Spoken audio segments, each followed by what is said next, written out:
நில்லு. எங்க போற? நில்லு. ஒன்னதான் நில்லு.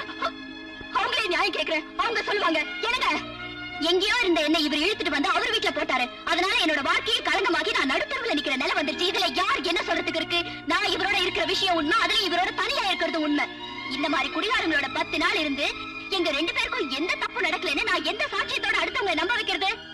உங்க எல்லாரையும் பார்த்து நான் ஒண்ணு கேக்குறேன். உங்கள மனசாட்சி உள்ள மனுஷங்க யாராவது ஒத்துக்குவீங்களா இவர? உலகத்து பார்வையில நான் இவரோட ஓடி வந்தவ. இதுக்கெல்லாம் காரணம் இவர் தானே. இவர் வீடு ஏன் வீடு இல்லையா? இந்த சேரி என்னது இல்லையா? நீங்களா என் உறவினர் இல்லையா? ஏன் பொறுப்பு ராஜாவது இல்லையா? உங்க பொண்ணா உங்க தங்கச்சியா உங்கள ஒருத்தியா நான் கேக்குறேன். வெளியே போன்னு சொல்றது இவருக்கு நியாயமா? இருப்பேன்னு சொல்றது எனக்கு நியாயமா? நீங்களே சொல்லுங்க. ராசா,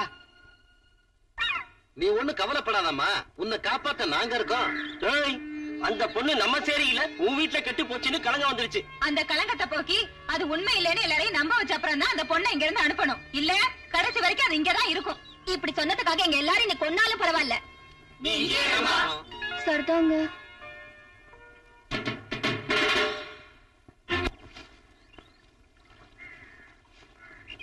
லா லா லா லா லா லா லா லா லா லா லா லா லா லா லா.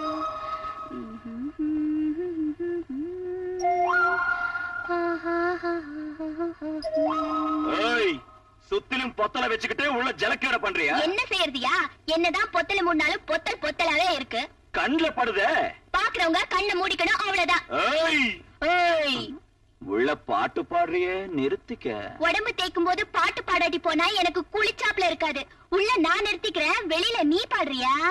நான் வேலை செய்யறவனே தவிர பாட்டு பாடுறவன் இல்ல. என்ன எதுக்கு இத நீ அடைக்கிற?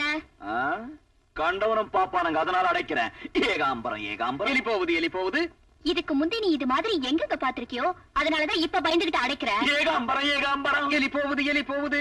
நாளைக்கு சனிக்கிழமை 12 மணி வரைக்கும் விரதம். ஏகாம்பரம் ஏகாம்பரம். எலி போகுது எலி போகுது. ஏன் தாத்தா, இவர் என்ன தேய்ச்சு குளிச்சு எத்தனை வாராச்சு? எப்பவோ அவன் கிடைச்ச அன்னைக்கு தலை தேய்ச்சேன். அதுக்கப்புறம் அவன் குளிச்சு நான் பார்த்ததே இல்ல. சரி, அப்ப காலையில 2 பேருக்கும் எண்ணெய் தேய்க்கணும். 4 மணிக்கெல்லாம் ஏந்திரீங்க. ஏகாம்பரம் ஏகாம்பரம்.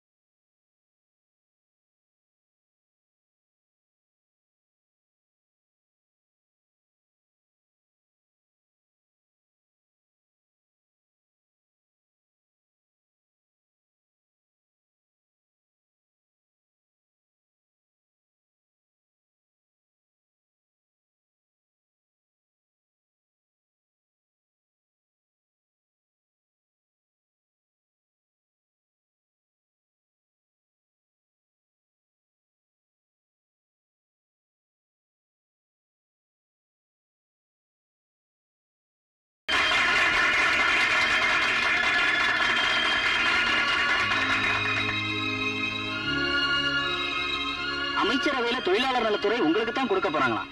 அதுக்கு ஹோம் மினிஸ்டர் கொஞ்சம் தடையா இருக்கிறது மாதிரி தெரியுது. எதனாலும் அது உங்களுக்கு தான் வரும்.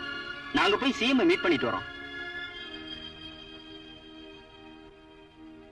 Hello, congratulations. அப்பா, அரசியல் கலை உங்க முகத்துல என்னமா இருக்கு தெரிஞ்சதா?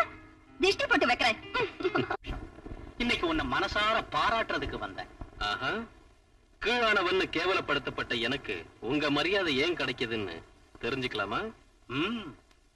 அப்போ ஓ இடம் கீழே, ஏன் இடம் மேல. அதனால அப்ப நீதான், நான் தான். இப்ப ஏன் அந்தஸ்துக்கு நீ வந்துட்ட, நாம 2 பேரும் ஒண்ணாயிட்டோம். இத நீங்க சொல்றதுக்கு வெக்கமா இல்ல? வெக்கம் உள்ளவனா இருந்தா எனக்கு இத்தனை கோடிங்க இருக்காது. வெக்கம் உள்ளவனா இருந்தா நீ இந்த பதவிக்கு வந்திருக்கவும் முடியாது. 4 சுவருக்கு மத்தியில காலை பிடிச்சாலும் பரவாயில்ல கோவிந்த், நடுவீதியில காலரை தூக்கி நடந்தா போதும். என் நேரம் ரொம்ப காஸ்ட்லியானது. 5 நிமிஷம் டைம் கொடுக்கறேன், சொல்லுங்க. புரிஞ்சுக்கிறவனுக்கு 2 நிமிஷம் போதும். அன்னைக்கு அந்தஸ்து குறைவான உனக்கு என் பொண்ணை கொடுக்க இஷ்டம் இல்லாம உங்க 2 பேரையும் பிரிக்கும்படி அந்த ரவுடி கிட்ட சொன்னேன். அவன் வீட்டுல உங்க பொண்ணு 10 ராத்திரி படுத்திருந்தா. அந்த பொண்ணு என் பக்கத்துல இருந்தா எனக்கு இந்த அந்தஸ்து வந்திருக்காது. எத்தனை விமர்சனத்தை காலா இருப்பேன். அதனால தான் வந்தவளை வேண்டாம் போன்னு சொன்னேன். உண்மையை சொன்னா என் பொண்ணு ஆஸ்தி வேண்டான்னு வந்துச்சு, அதனாலதான் போன்னு சொன்னேன். ஆமா, அதுக்கு என்ன இப்ப அவளே அவங்கிட்ட வலிய போயிட்டா. அவனோடதான் வாழ்வேன்னு சொல்றான். நம்ம பிள்ளைங்க வாழ்ந்தாலும் செத்தாலும் அந்தஸ்துக்கு நடுவுலதான் சாவணும். அது நம்ம பெருமை. அதனால உனக்குள்ள பொலிட்டிக்கல் இன்ஃபுளுன்ஸால அவளை இழுத்துக்கிட்டு வந்து நீ கல்யாணம் பண்ணிக்க. அந்த கரைப்பட்டவளை நான் கல்யாணம் பண்ணிக்கிறதா?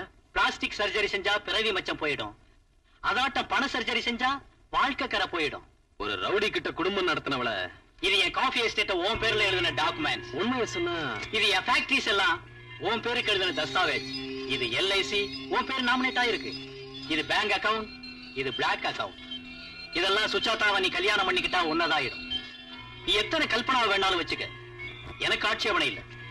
அந்த ரவுடியோட என் பொண்ணு இருக்கிறது மட்டும் எனக்கு ஆகாது. நான் சார் வணக்கம் சார். வணக்கம். நீங்க சட்டசபை உறுப்பினர் ஆனதுக்கு அப்புறம் எடுத்த முதல் தீர்மானம் என்னன்னு சொல்ல முடியுமா சார்? நல்ல சமயத்துல வந்தீங்க. எழுதிக்குங்க. நான் எடுத்த முதல் தீர்மானம் உங்களுக்கு தெரியும். நான் சுஜாதாவை மனசார விரும்பினேன். ஆனா அவ ஒரு அயோக்கியனோட துரோகத்துக்கு பலியாகி போயிட்டா. என் சுஜாதா என்னை விட்டு பிரிஞ்சிட்டா. நான் விரும்பினது அவ சரீரத்தை இல்ல, அவ மனச. அது எப்பவும் எனக்கு தான். அவளுக்கு நடந்த துரோகத்தை நான் மறந்துட்டேன். நான் எவ்வளவு உயர்ந்தாலும் சரி, அவளை என் வாழ்க்கை துணைவியாக்கிக்கிறது என் அதிர்ஷ்டம்னு நினைக்கிறேன். பெண்களை அகல்யா வாட்டம் கல்லாக்க கூடாது, வணங்கி தேவதையாக்கணும். அது என் பாலிசி. எத்தனையோ பேருக்கு பிரச்சனையா இருக்கிற ஒரு விஷயத்துக்கு நீங்க ரொம்ப நல்லா பதில் சொன்னீங்க சார். வரோம் சார். வரோம் sir. You are really great. சன்னிலா, இன்னைக்கு நான் சொல்றேன், உன் டைரியில எழுதிக்க. சிஎம் என்ன, நீ மத்திய ஆசியாவுக்கே தலைவனாயிடுவ. எல்லாம் உங்க ஆசீர்வாதம்.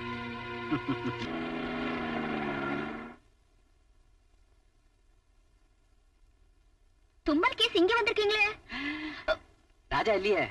இருந்தா இந்நேரம் உங்க கை கால் எல்லாம் முறிஞ்சு போயிருக்கும். முறையில இல்லையா அப்படின்னா இல்லன்னு அர்த்தம். இருந்தா மட்டும் எனக்கு என்ன பயம்? இதாட்ட ஆளுங்க இந்த அளவு இல்ல இந்த அளவு பாத்துருக்கேன். தும்மலுக்கு ஒருத்தனை கிளப்பிடுவேன். அவன் ஏன் ஒருத்தனுக்கு தான் பயப்படுவான். அதனாலதான் நானே இங்க வந்தேன். யாருக்கும் சொல்லக்கூடாது. முந்தா நாள் என் காலை பிடிக்கிறதுக்கு வந்தான். நான் கொடுத்தா தானே. தேங்க்ஸ்.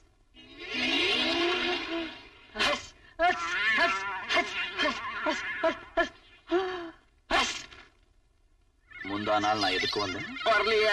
நீ சொன்ன மன்னிச்சிரு. அப்படின்னா மூக்க விட்டா நான் செய்யறேன். வணக்கம், நமஸ்காரம், சலாம், குட் மார்னிங். ஆள விடு. அவர் போயிட்டாரு. எந்திரிங்க. ஆமா, நம்ம எம்எல்ஏ கோவிந்த் சார் உங்களுக்கு ஒரு விஷயம் சொல்லி அனுப்புனாரு. நீங்க சொல்ல சொன்னா சொல்றேன், இல்லாட்டி போனா போறேன். ஐயோ சொல்லுங்க. இது வரப்போற மந்திரியாரு விஷயம். தற்சமயம் எம்எல்ஏவோட விஷயம். சுப காரியம். நம்ம எம்எல்ஏ சார் அர்ஜென்டா உங்களை அழைச்சிட்டு வர சொன்னாரு. ஏதோ முக்கியமான விஷயம் பேசணும்னாரு. அவரே வருவாரு. நேஷனல் பார்ட்டி கவுன்சில் மீட்டிங் இல்லையா, அதனால என்ன அனுப்புனாரு. அவர் வர சொன்னார்னா ஏதோ முக்கியமான விஷயமா தான் இருக்கும். அவர் வாண்டா நான் வராம இருப்பேனா? வாங்க. பாரசுஜி, ஒரு சமயம் உங்க அப்பாவை நான் சந்திக்காதனால நம்ம கல்யாணம் நின்னு போச்சு. இப்ப சந்திச்சியா? அவரே வந்து என்ன சந்திச்சாரு. அப்படின்னா அப்பாவோட அந்தஸ்துக்கு வளர்ந்துட்டு போல இருக்கு. போகட்டும். ஏதோ பெரியவரு வேதனைப்படுறாருன்னு உன்னை நான் கல்யாணம் பண்ணிக்கிற முடிவுக்கு வந்தேன். ஆஹா, எங்க அப்பா பூரா ஆஸ்தியும் உன் பேருக்கு எழுதி தரதா ஆசை காமிச்சிட்டார் போல இருக்கு. அட, உனக்கு தெரிஞ்சிடுச்சு. இல்லாட்டி போனா நீ இந்த தியாகத்துக்கு தயாராக மாட்டியே. நாளைக்கே நம்ம கல்யாணம். யாருக்கும் சொல்ல தேவையில்லை, யாரையும் கூப்பிட தேவையில்லை. ஆமா, மறுபடியும் என்ன விட்டுடுறதா இருந்தா அவங்க சாட்சி குறிக்கிடாதுல்ல. அந்த ராஜா மேல ரிப்போர்ட் எழுதி எனக்கு கொடு. உடனே அவனை உள்ள தள்ளிடுறேன். அவனை பத்தி நீ ஒண்ணும் பயப்பட வேண்டாம். ஏன் அந்த வெறுப்பு? எங்க அப்பாவோட பிச்சை காசுக்கு ஆசைப்பட்டு நீ அவரை மன்னிச்சிடலாம். உன் பதவி, உன் செல்வாக்க பார்த்து அவர் உன்னை மன்னிச்சிடலாம். ஆனா அன்னைக்கு நீ என் முன்னால பேசின பேச்ச கேட்டப்பவே என் மனசு சுட்டு சாம்பலாக்கி ஊதிட்ட. தன் பொண்ணோட வாழ்க்கையை ஒரு பஜார் ரவுடி கிட்ட ஒப்படைச்சப்பவே எங்க அப்பாவை என் இதயத்துல இருந்து நான் தூக்கி எரிஞ்சிட்டேன். அப்பாவும் சொல்றேன், இப்பவும் சொல்றேன், நீங்க ரெண்டு பேருமே ராஜா முன்னாடி நிக்கிறது கூட லாய்க்கில்லாதவங்க. ஞாபகம் வச்சுக்க. சுஜாதா, ஆத்திரப்படுற. இப்ப கூட நீ ஆத்திரப்பட்டா வாழ்க்கையில உனக்கு கிடைச்ச கடைசி அதிர்ஷ்டம் நழுவி போயிடும். அயோக்கியனுக்கு தூரமா இருக்கிறத விட அதிர்ஷ்டம் வேற ஒண்ணும் இல்ல. நீ போறன்னா போக சொல்றதுக்குள்ள உன்னை இங்க கூப்பிட்டது. உனக்கு மனநிலை சரியில்லைன்னு, அதனாலதான் அந்த ரவுடியோட ஓடி போயிட்டு டாக்டர் சர்டிபிகேட் தயாரா இருக்கு. நாளை காலைல 7 மணிக்கு நம்ம கல்யாண முகூர்த்தம். ரொம்ப நல்லா இருக்குல்ல? உள்ள போங்க. நாளைக்கு முகூர்த்தம் ரொம்ப நல்லா இருக்கலாம். இப்பவும் முகூர்த்தம் நல்லா இல்ல. இதுவரைக்கும் அவளை நீ என்ன செஞ்சாலும் என்ன பேசினாலும் அவ மனுஷங்க நீ யாரும் இல்லாம இருக்கலாம். ஆனா இப்ப அவளை ஒரு வார்த்தை திட்டுனா திட்டுனவனை வெட்டி வெட்டி கட்டி கட்டி வீச இந்த ராஜா இருக்கான்னு நிரூபிச்சிடுவேன். டேய், அவனை பிடிச்சு வெட்டி துண்டு துண்டாக்கிடுங்கடா. இன்னைக்கு தான் உனக்கு வீரம் வந்திருக்கடா. இதத்தான் நான் எதிர்பார்த்துக்கிட்டு இருந்தேன். ரசரசா செஞ்சு ரொம்ப நாள் ஆச்சு. டேய், விடுங்கடா.